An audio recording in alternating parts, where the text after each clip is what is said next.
Welcome to the Kickass Couples Podcast. This is the place where we help committed couples who want to level up their marriage experience newfound clarity, hope, and confidence. We're Matthew and Kim, co-hosts and husband and wife. In 26 years together, we've seen a lot and never thought it could be as good as it is right now. We're here to help you successfully navigate the messy, dirty, and wonderful world of marriage. We believe all couples deserve and are capable of experiencing an extraordinary and fulfilling marriage. And each week, we're bringing you life lessons from real-life successful couples to help you grow and strengthen your relationship. We'll get started right after this message. If you want to learn how to experience the best, most fulfilling year of your marriage, we invite you to order Matthew's new book, Kickass Husband, Winning at Life, Marriage, and Sex. You can get it at Amazon.com or visit Matthew's website, www.matthewphoffman.com. Again, that's Amazon.com or www.matthewphoffman.com. And now, back to the show. This week, Matthew and Kim take a deep dive into the fifth pillar of successful relationships, patience. Patience with your partner is learning how to give them the right amount of time they need to process and address all the various issues that arise in relationships. It takes practice and learning the art of timing to build and grow a beautiful, harmonious relationship together. That means patiently giving each other the time you need to achieve understanding of your differences. By taking the path of patiently waiting and not trying to force a solution, it creates feelings of safety, security, and respect in your relationship. Tune in to learn how having more pitiful patience with each other on a daily basis can make you a kick-ass couple. Hello, everyone, and welcome back to the Kick-Ass Couples Podcast. Today, we are talking about our pillar of patience. In this episode, we are going to discuss with you the importance of having patience in a relationship. And I want to start off with a beautiful quote that Matthew found. And it says, "Patience is not sitting and waiting, it's foreseeing. It's looking at the thorn and seeing the rose, looking at the night and seeing the day. Lovers are patient and know that the moon needs time to become full." Love that. That's great. Yeah. What a huge virtue. I mean, outside of this is one of our 14 pillars, but patience is so important. And as my wife can attest to our 27 short years together, it is a virtue that I struggle with. And, I'm more impatient than patient. And I want to get to the end. I want to get things done. I want to achieve. I'm very results oriented and driven. And me allowing things to unfold and happen is something I have to work on for sure. I think that is, while I think all of us have to work on patience, I really have an issue with patience as well. I think I've grown a lot, just even in the last probably 5 years when it comes to patience. But I think a lot of males struggle with that because I think they're really result oriented and don't have a lot of patience when it comes to really digging into and maybe getting into the finer side of things. You're ready to just hit it hard and get it done and move on. And an area that I've grown in a lot the last 5 years has been my patience in communication. And, being a guy, and maybe this is not just a male thing, but being impatient. When Kim is communicating with me, I want her to get to the point. It's like, okay. What's the heart of the matter? And she wants to emote and express and share emotion and give me context. And in my mind, I'm racing and saying, what's the bottom line, right? What's the solution? Where do we want to arrive? And I've had to learn how to really seek that understanding and increase my patience and give her the space to communicate in the way that best suits her. And so that's one of the patient things that I'm gotten. I wouldn't say I'm perfect at it, but I've certainly gotten better at it, I think, as time has gone on. So what exactly is patience? If you were to sum it up, what would I think I looked at the word patience. Macrothumia is how it's said in Greek, means long suffering, right, or slow to anger. And I think it's It's allowing and letting. You know, when things need space and oxygen to take form, it's being willing to more flow with the river as opposed to try to put up dams and banks to guide and force the river to go a certain way. I think it's more about accepting or even tolerating delay. Yeah. Right. And knowing that doesn't mean that that you're failing in it and that the process isn't going right, but it's just part of the process. Sure. Right. Absolutely. Well, I think that, you know, one of the things that I have learned in our relationship is how to really not go from, you know, 0 to 60 immediately. And that used to be my tendency, was to just, if something wasn't going my way, to just really almost start World War III. I've really learned how to take a step back, to do some self-soothing, and to really try to understand better where we are in that moment, rather than just go down that slippery slope of, you know, really creating conflict, and then maybe you becoming resentful because I'm spouting off and I'm accusing and I'm hurting you. Yeah. And I think that one of the things you talked about, 0 to 60 and speed, right? My father-in-law has a famous saying. He said, speed kills. He says it all the time. He does. And it's true. And I think, you know, thinking in terms of that, slowing down. Yeah. And slowing down, you know, when it doesn't think anything, any interaction, conversation, communication, anything, any interaction you're having with your spouse, you got to go slow, because you got to feel, you have to think, you have to hear, you have to be able to respond. Mm-hmm. And even impulsivity is just a dangerous thing in a relationship. And if you're impulsive in your responses, you're not thinking. You know, it's kind of like, take a breath, pause, breathe, and respond. PBR. I heard this, I was listening to a podcast, and there's a gentleman who has t-shirts, PBR, pause, breathe, and then reevaluate and respond. And just taking the time to slow down. Sure. And make sure that you are aware, you're processing, and you're not letting emotion drive your response, especially to your spouse, to the person who you're supposed to love and appreciate the most, and that it's really based on your values. Because I think anytime that we let emotion take over is when we get into trouble. It doesn't mean we don't have them and we express them, but if, you know, look at a little kid who's governed by their emotions, right? I mean, they're on the floor kicking and screaming, having a tantrum because they don't get their way. And I mean, how funny it is to think about an adult doing that if they don't get their way. So I think slowing down is huge in working on that muscle of patience. Yeah, I agree. I think that, you know, we go through different stages in our relationships, right? We have children, and we learn, if we've started a family, we learn how to have patience through our children, right? Teaches us a lot. But what I think we do is then when we are having a relationship, or the two of us are, I'm going to start over. So what I think happens is that when it's a couple, right? The next stage is our relationship. We've got our children, and we have learned how to have patience through them. But as a couple, for whatever reason, we don't have that patience with one another, right? We don't take what we've learned through that and bring it to our relationship. We're just so easily set off by each other. And I think we have to really learn over a lifetime how to accept whatever is happening, and to try to understand whatever is happening in that moment, and to just really look at each other and be willing to grow and learn together.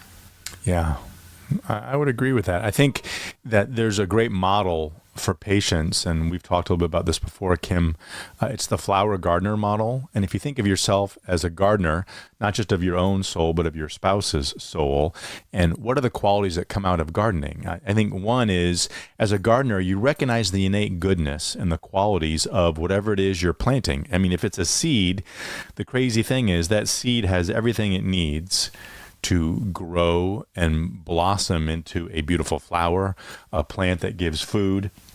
Could be anything, right? So I think you have to recognize, though, that just because it's a seed doesn't mean it's any less beautiful. So just because your spouse is at a different point where maybe they're not fully mature or able to express something you're working on, there's still innate goodness and qualities in there.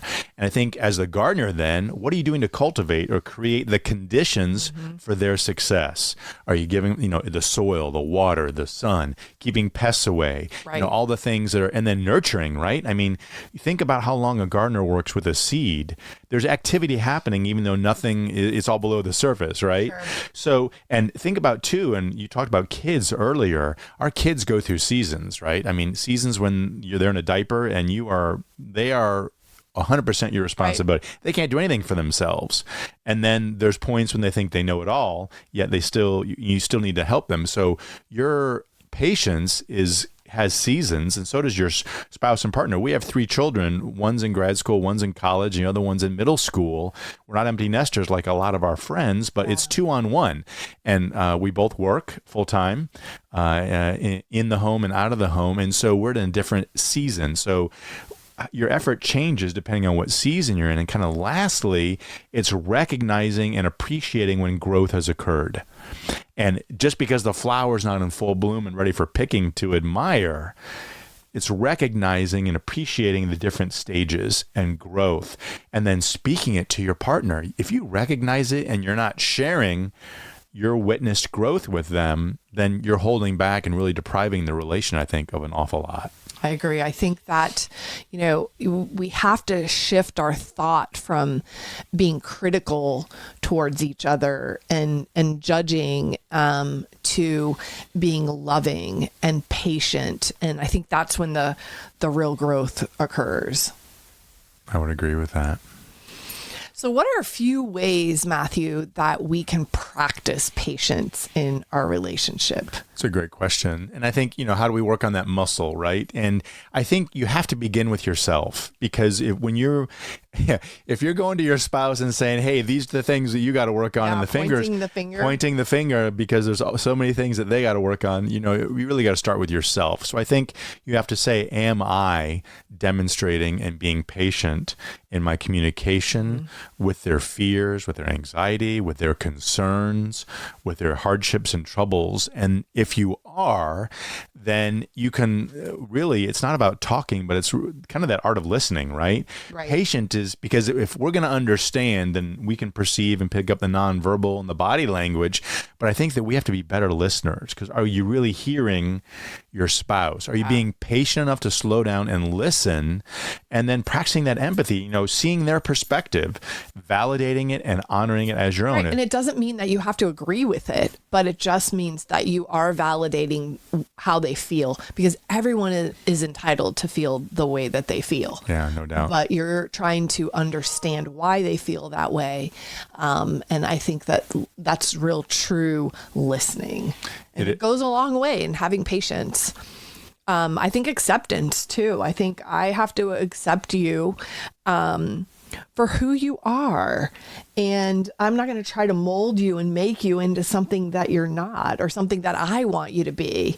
I think that it's really important that we have patience in accepting our partner just the way they are. Now, if there are some things that might gently need to be brought up, that are some things that are really coming between the two of you, then I think you have to figure out a very calm and loving way to address those things.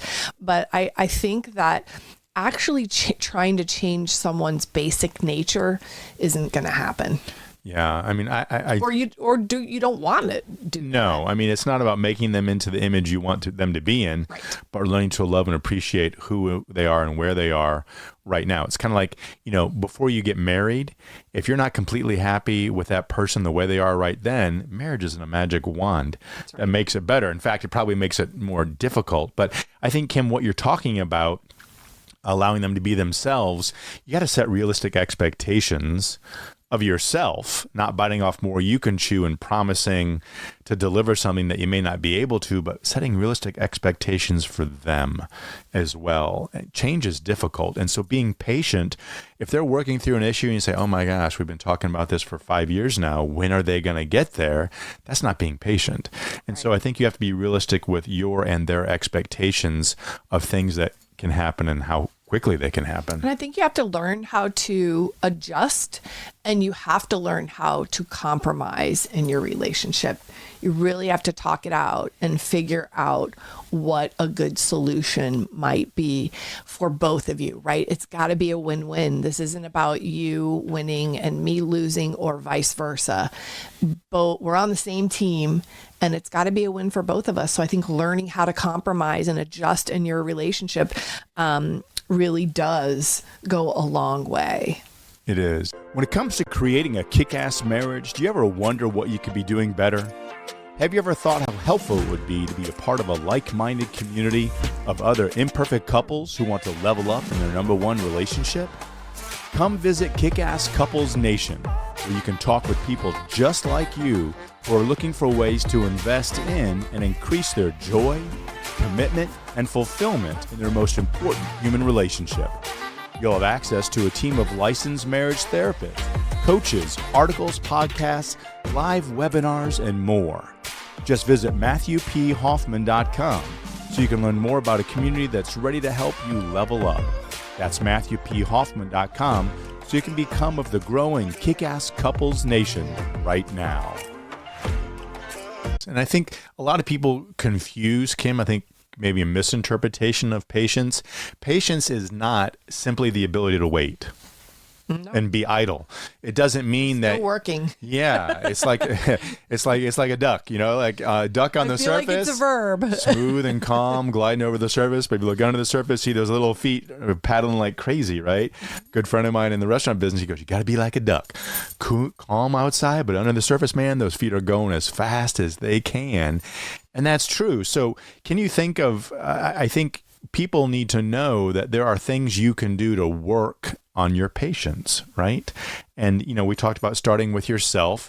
I think one of the things is if you feel like you're waiting and because your spouse hasn't gotten back to you, or it could even not be your spouse, but another situation, it's kind of like, what are the active things you can do to work on your patience? And I think one of those things while you seem to be waiting is to express gratitude. Because I think that if you're not getting something back from your partner because you're being patient and waiting, in the meantime, if you're expressing gratitude to them for who they are and what they're doing, that's going to reinforce them and make them feel validated and probably give them a little bit more freedom to move on something that they're working through. Sure. I think this is I was just kind of laughing, saying I feel like it's a verb, but I think patience comes into play almost every single day. And it might not just be our relationship, but it's going to be with our relationship with our family, with our friends, with our children. And I think practicing patience is a huge virtue and something that we all would benefit from being more aware of. Right. So what would you say, like, what's something that you're working on? What's something that you do to work on your patience with me, or that you think someone else could adapt to say, well, okay, I agree patience is important, right? I agree I got to work on it, but what can people do to start, that muscle? You have any thoughts about that? I think it's different for everyone. For me, if I feel like I'm being flooded or we're having some conflict, and I'm in a sort of a turmoil, I have learned how to just do some deep breathing and really take a step back and take a pause. And that has really helped me helped me out a lot. I think another great thing is maybe doing something fun together, right? You're in this kind of mode of maybe you're having some conflict, or maybe there's some underlying things going on and you're in that waiting period. Go do something fun together, laugh together, really just try to be a little lighter with it, I think is a good opportunity. So you would say change it up, change the circumstance, change the environment, switch it up. Maybe you're going to go paddleboard together, maybe just go do an activity together so that you're not so focused on whatever the issue might be at the moment. Right. I think, carving out intentional time together is huge, because you want to, time together means you're interacting on a different level. And if it's recreational or social, sitting at a movie is not time together. I mean, you're next to each other and you're watching a movie, and that's a shared experience maybe, but doing something that's active that you can communicate and engage. Kim and I ruck a lot, and it's an hour and a half, and we have an opportunity to talk because we're actively doing something, but not so much that it keeps us from connecting with each other. And those are some of the best talks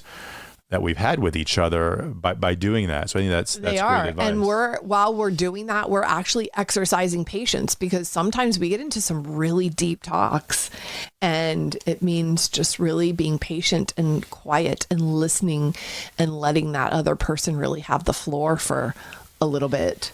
Yeah, I think timing, that leads into the topic of timing. I think timing in a relationship is huge, because when is the right time to communicate about something? You don't want to catch your spouse off guard by demanding they talk about something in a moment that they're not ready to receive it.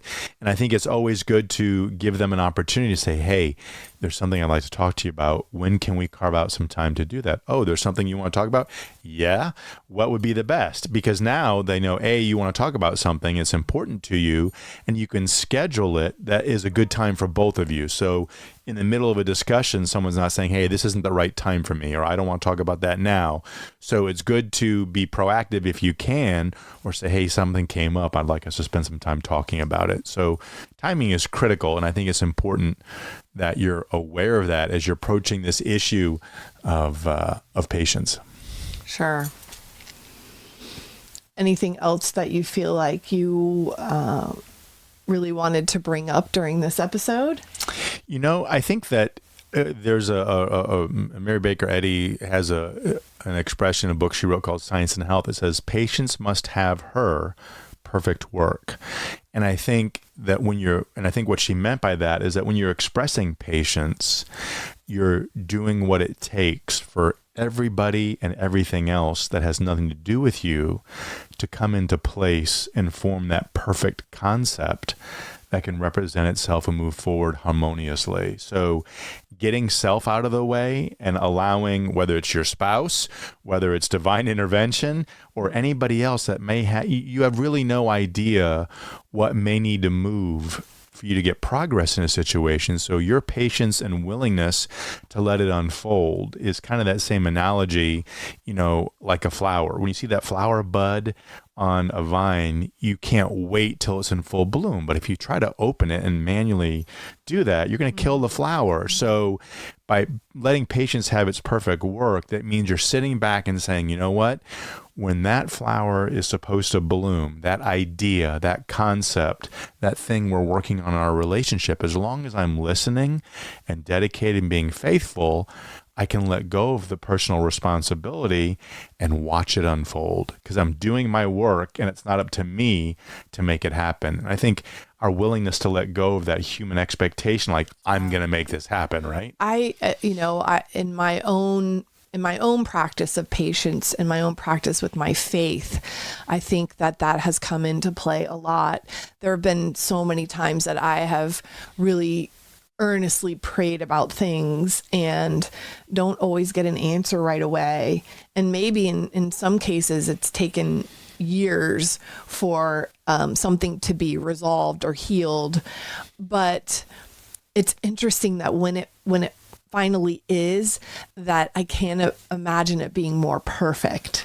So like you said, just waiting for that perfect unfoldment and that beautiful flower to bloom. I believe for myself, waiting on God or waiting for that to actually happen is teaching me so much during that waiting process. We forget about how much we're learning during the practice of patience. We're growing. We're being stretched and we're growing and challenged. And I think in those experiences is when that true growth and meaning occurs. And so it's so beautiful when it does blossom, and when those answers do come and those prayers are answered.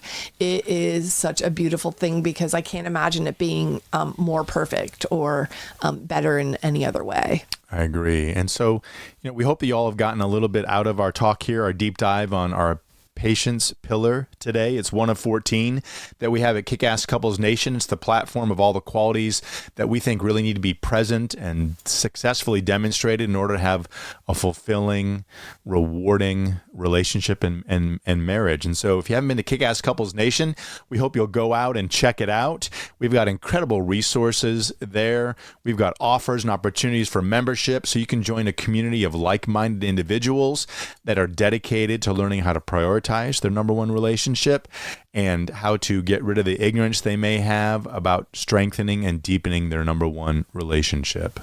Thanks for listening today, everyone. And remember, happily ever after doesn't just happen.